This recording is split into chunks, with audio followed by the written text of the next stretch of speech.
Tonight on NewsWatch, chemical weapon removal, how the world plans to work together to get the weapons out of Syria. Plus controversy over climate change. Look at a new report on global warming. And what's at stake for Israel as the nation negotiates peace with Palestine. All this and more tonight on NewsWatch. More questions tonight over chemical weapon use in Syria. Good evening. I'm Mark Martin. United Nations investigators are back in the country trying to determine if more chemical weapons were used, and if so, who exactly used them. George Thomas has more in tonight's top story.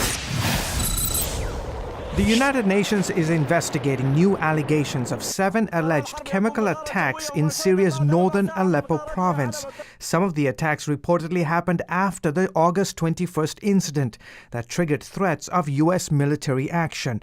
The regime and rebels are accusing each other of the incident.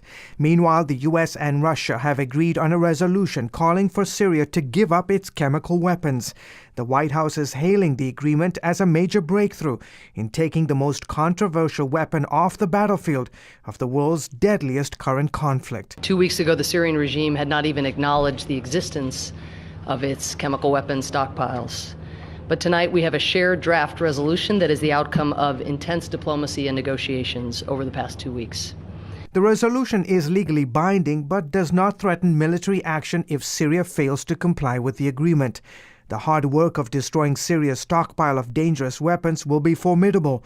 International monitors must inspect all suspected sites, destroy all equipment used to produce and mix chemical weapons, and have it all completed by the middle of next year. This is a chemical weapons program, I don't have to tell you, that has sat precariously in one of the most volatile countries and in one of the most horrific civil wars the world has seen in a very long time. And that civil war rages on. In Damascus this morning, shortly after Friday prayers, a massive car bomb north of the capital killed at least 30 people and injured dozens.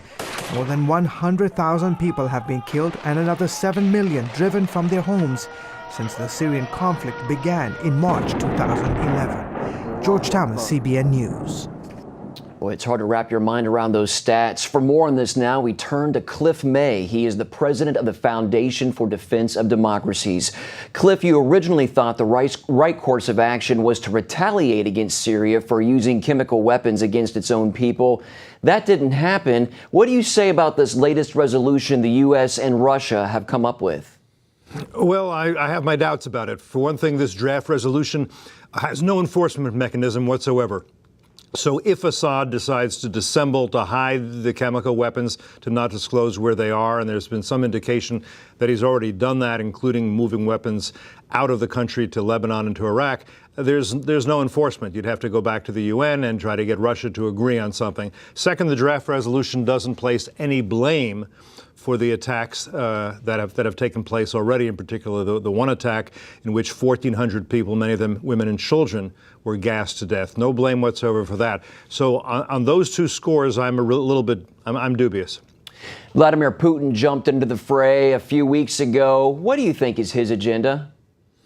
Well, among other things, Vladimir Putin is demonstrating to the world that he stands by his allies, including such folks as the Syrian dictator Bashar al-Assad, that he stands by them through thick and thin, that he can save them in certain cases, and I think he has in a way in this case.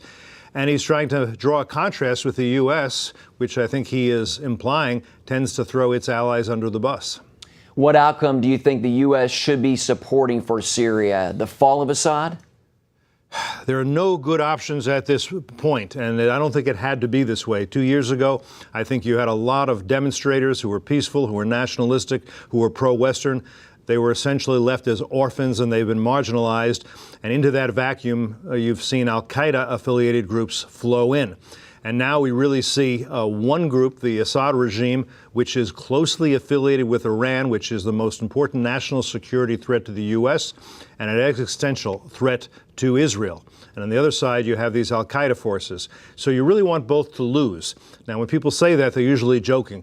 But a serious strategist would say, how do we make that happen? How do we make sure that neither Iran nor al-Qaeda, the two most important jihadi groups in the world, neither one prevails in Syria on this battlefield or, frankly, Mark, anywhere else? Well, quickly, if Assad is removed from power, would things be better or worse, Cliff, for the Christian minority living in Syria? Things are bad for the Christian minority now. We should have been arming them a long time ago. A lot of the Christians did side with Assad, not because they liked Assad. I've never met any of the Syriacs, any of the Christians from Syria who in private would say we liked Assad. But when you're a small minority, you have to get along with whoever is holding power as best you can. I think we need to do everything we can, and we have not done nearly enough over the past 2 years to ensure the survival of the Christians in Syria and other, I would say, minority groups as well, and there are a number of them, and they are all endangered. In fact, minorities, religious and ethnic minorities, are endangered throughout the Muslim world and throughout the Middle East, and this is a story you paid so much attention to here at CBN. Most of the media have not. All right, Cliff May, thanks as always for your insight, sir. Thank you. Just days to go before a potential government shutdown on October 1st and no compromise on Capitol Hill. President Obama this afternoon accused Republicans of, quote, political grandstanding, warning against both a shutdown and a debt ceiling showdown. The Senate took its turn to vote on a bill to keep the government funded through mid-December. The Democrat-controlled Senate, on party lines, amended the bill the House passed last week and put funding for Obamacare back in. Defund this bill that isn't working, that's hurting the American people, that's killing jobs, that's forcing people into part-time work. You can huff, you can puff for 21 hours, but you cannot blow the Affordable Care Act away. The bill goes back to the House, setting up a budget battle with House Republicans. GOP leaders say they're not going to accept what the Senate sends back. Listen, the American people don't want the president's health care bill, and they don't want the government to shut down. Now, the president says, I'm not going to negotiate. Well, I'm sorry, but it just doesn't work that way. President Obama says the health care law is here to stay. Some have threatened the government shut down if they can't shut down this law. That's not going to happen as long as I'm president. If Congress does not approve a temporary spending bill to keep the government running, as many as 800,000 of the nation's 2.1 million federal workers would be told to stay home. Meanwhile, an even bigger fiscal storm is just around the corner. The government's credit card, the debt limit, will max out October 17th unless Congress votes to raise the debt ceiling. House Republicans want the president to agree to massive spending cuts. The president says he will not negotiate. And as lawmakers work to come up with a budget deal, CBN News is working to keep you informed. For all the latest, make sure you check out our website, cbnnews.com. New Jersey must allow gay couples to marry. That is the decision of a state judge today. The ruling from Judge Mary Jacobson says now that the federal government recognizes gay marriage, it would violate the New Jersey Constitution not to do the same. The state government will have the opportunity to appeal the ruling. Governor Chris Christie is opposed to gay marriage. His administration is expected to appeal. A new report from United Nations scientists claims people are to blame for global warming. The Intergovernmental Panel on Climate Change has looked at data since the 1950s. They say since then, the Earth has changed in, quote, unprecedented ways, and they are more confident than ever humans are to blame. Even though Earth has pretty much stopped warming over the last 15 years, the IPCC report says the recent slowdown cannot yet be considered a long-term trend. Joe Bastardi is the chief forecaster at WeatherBell. Earlier today, he spoke with Wendy Griffith about global warming. Joe Bastardi is the chief forecaster at WeatherBell and joins us now via Skype. Joe, the Earth hasn't gotten warmer in the last 15 years, but we're constantly being told we're facing a global warming crisis. Can you help explain this to us? Well, I don't believe that for a second. I think this is natural. As a matter of fact, the latest spin on it is that the warming isn't taking place in the air, it's taking place in the ocean. And it's just a matter of time before that comes back up into the atmosphere. Bill Gray, Dr. Bill Gray at Colorado State wrote about this over 30 years ago. He had a paper on the what we call the thermohaline circulation and the meridional overturning circulation, where the water will cool near the top and warm in the bottom and then go back and forth and vice versa. It's been happening for centuries and centuries and centuries. And so what's happening is a repackaging of already known things, and they're trying to use that as an excuse. Now, let me say this, Wendy, the most absurd thing that they tried to base this whole policy on are the computer models. They're horrible. They have no idea what's going on. Well, Joe, the report says improved models used to analyze global warming can more accurately predict future change. But how accurate are they really? They're not accurate. I work with these things every day. You see, here's the problem.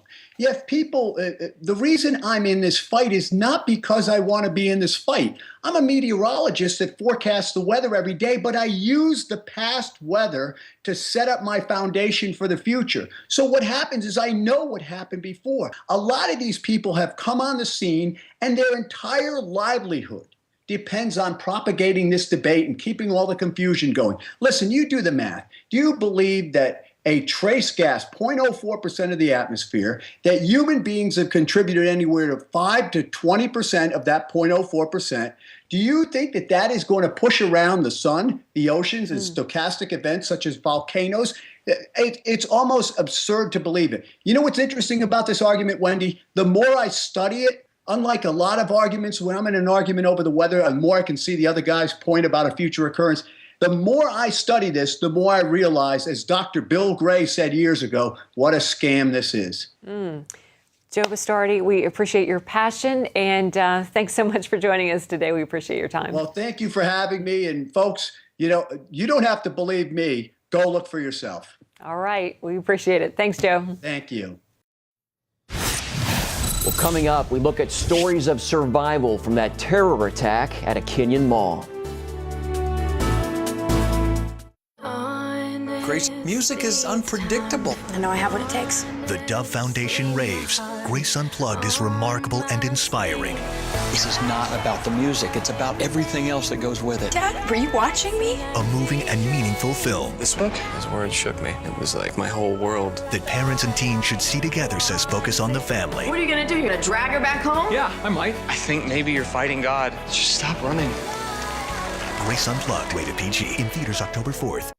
If you're living with diabetes and have Medicare or private insurance, here is some great news. Call United States Medical Supply today, and we'll send you the smallest glucose meter in the world, absolutely free. It only takes a speck of blood, and it gives me my results in 5 seconds. And there's no coding for easier, more accurate results. Don't let diabetes get in the way of living. Give us a call today at United States Medical Supply and get the smallest meter in the world for free.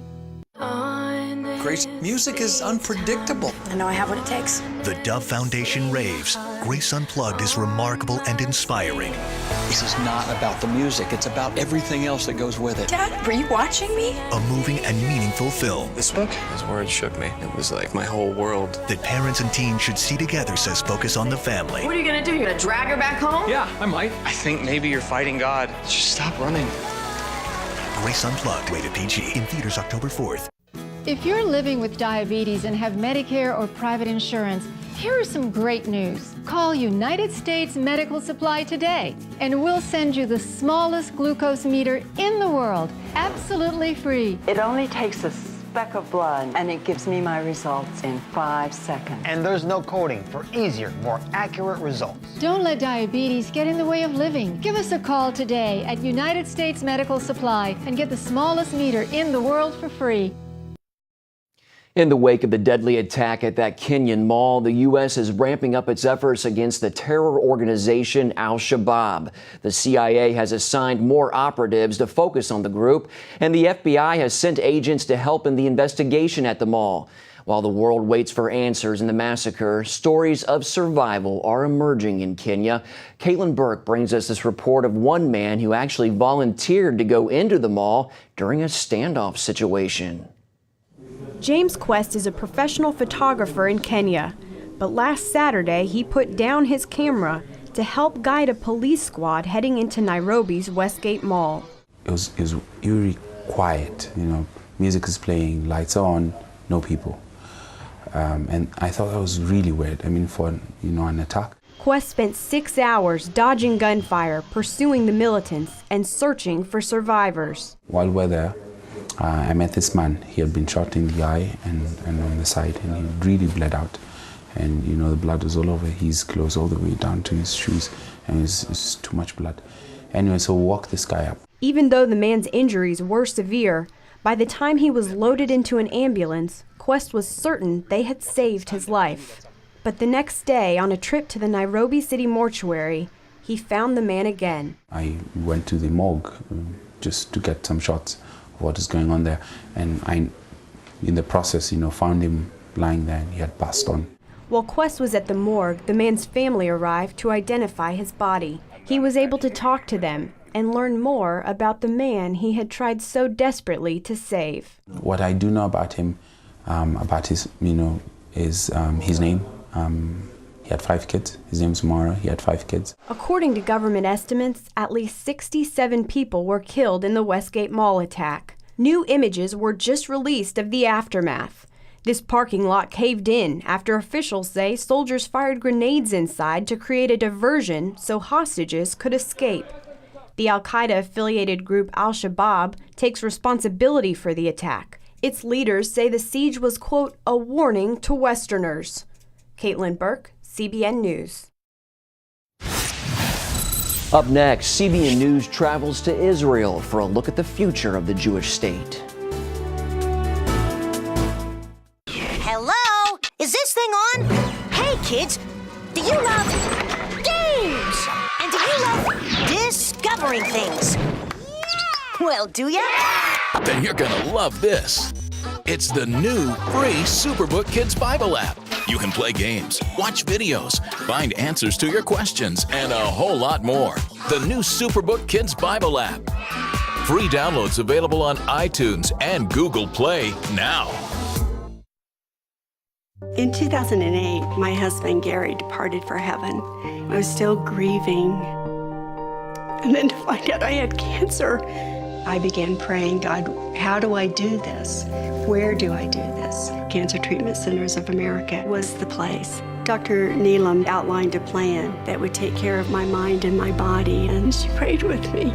For Bible-believing Christians, we're able to pray with them in a much deeper way as they begin to really rely upon their faith. At Cancer Treatment Centers of America, we believe in the power of faith and prayer as indispensable allies in the fight against complex and advanced stage cancer. I'm back in Telluride on the mountain skiing. I feel strong and healthy. Advanced medicine and technology. And I am a survivor. The warm embrace of the Spirit and the power of prayer. These are happy tears. Please go to cancercenter.com/faith. Appointments available now. Cancer Treatment Centers of America. Care that never quits. Announcing an important breakthrough in healthcare that can benefit everyone. If you or anyone you love needs affordable health insurance, regardless of a pre-existing medical condition, call Quick Insurance 123 today and get the immediate relief you deserve. Quick Insurance 123 was created to provide affordable health insurance to all uninsured Americans, with or without pre-existing conditions. This is not a discount card. This is a real insurance program that lets you choose from many affordable health plans, with access to doctors, hospitals, emergency services, and more. So call the number on your screen now and get the health coverage you need just for calling. As a special bonus, we'll send you a free prescription savings card that could save you up to 85% on your prescriptions. That's right, you could save up to 85% on your prescriptions just for calling. Call Quick Insurance 123 to find out how you can get affordable health insurance and receive your free prescription savings card just for calling. Don't wait. Getting a free quote is as easy as 1, 2, 3. Call today. Welcome back. 20 years ago, Israel and Palestine signed the Oslo Accords. Since then, endless negotiations have followed, but still no peace. Now, as new peace talks are underway, the stakes are high for Israelis. Palestinians want to take part of the promised land to establish their own state. In tonight's Focus Report, Scott Ross talks with some Israelis about their ongoing struggle. Known to much of the world as the West Bank, Judea and Samaria of the Bible is today home to some 360,000 Jewish Israelis and at least 1.4 million Palestinian Arabs. Shiloh. Shiloh. The first capital of ancient Israel. That's right. The place where the tabernacle stood for 369 years. Whoa. David Rubin is the former mayor of Shiloh, the place pronounced Shiloh in hundreds of biblically named places in America. We talked together overlooking the route in which the biblical patriarchs Abraham, Isaac, and Jacob would have traveled. This is where Joshua stood before the Israelites and he said, "How long will you wait before coming to take possession of the land that the Lord God of your fathers has given you?" This is the place where the woman Hannah came to pray for a son. The son who was born from her prayers was Samuel, a prophet, who grew up into prophecy in Shiloh, along with the people of Israel. And that is the issue that remains today. This is the land that God gave you. As a special responsibility to cherish it and to take care of it. Reuben's commitment to the land came at a personal price when he and his son were ambushed by terrorists while traveling on the road home. The car was hit by a massive hail of bullets, and I was shot in my leg. My son was shot in the head. Is your son still alive today? Thank God my son is alive today. He had a miraculous recovery. The bullet missed his brain stem by 1 millimeter. Why do people choose to live in the middle of the threat of violence, their children, so forth, being exposed to this? Why do people want to be here? We've come home. We're fulfilling prophecy in these times. Some 230 Israeli families live in Shiloh today, 35 years after it was reestablished in 1978. And yet Palestinian Authority Chairman Mahmoud Abbas said recently that a future Palestinian state in this area must be completely free of Jews. There never was a Palestinian state. It's all an illusion. It's all a political game by the Islamic world to try and make sure that Israel doesn't have the right to exist anymore. And how do you feel about the land for peace negotiations? You give up the land, there's going to be peace. It's time for a new plan, which is called Peace for Peace. Which is? Which is we extend our hand in peace, they extend their hand in peace, we shake it and we have peace, we sign a peace treaty, and all is well. Shiloh is in biblical Samaria, north of Jerusalem.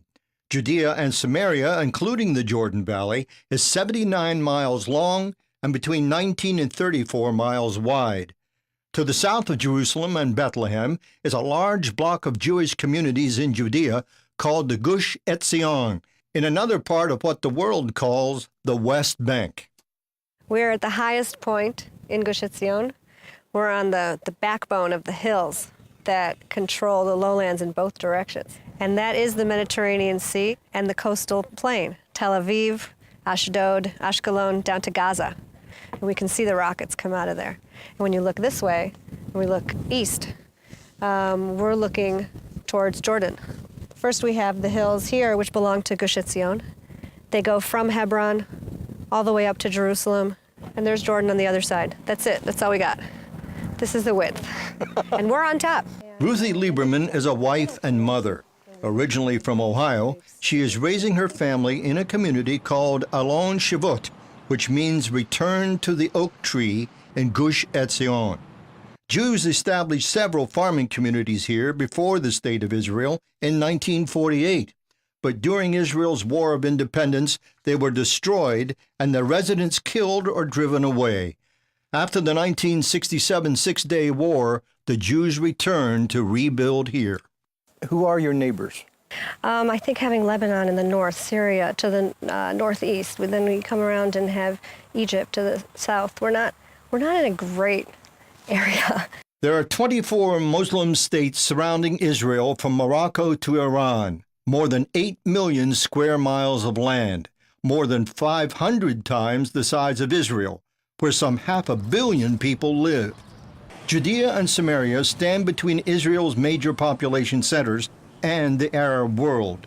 Without it, in some places, Israel is just 9 miles wide. The Arabs, many factions, Palestinians, hate the Jews. Do you hate the Arabs? I don't think the Arabs who live nearby in the village over there, I don't think they hate me. I think they're taught to hate me. We have our Arab friend, whom I know by name, I know his profession, I know the names of his kids, he's behind the cheese counter with this huge cleaver.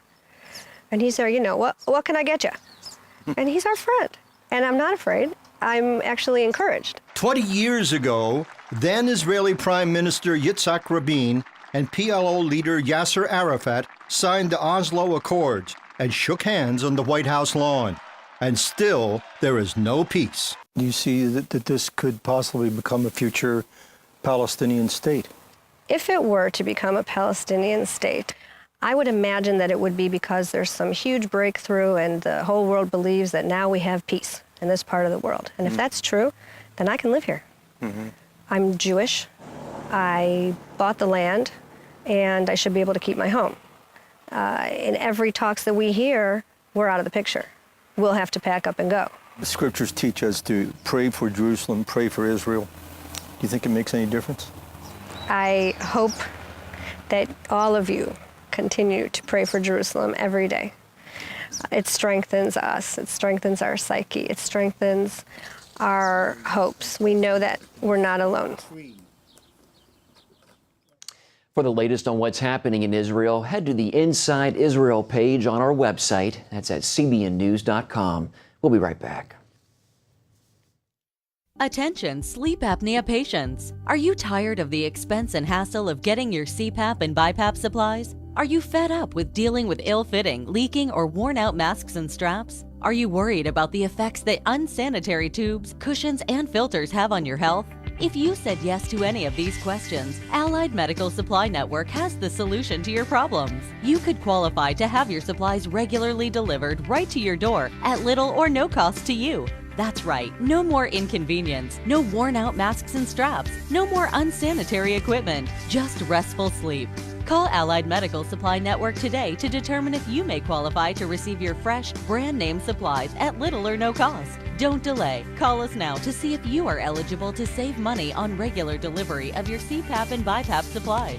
Call 1-800-815-9947. That's 1-800-815-9947. Or go to cpapsupplyhelpline.com.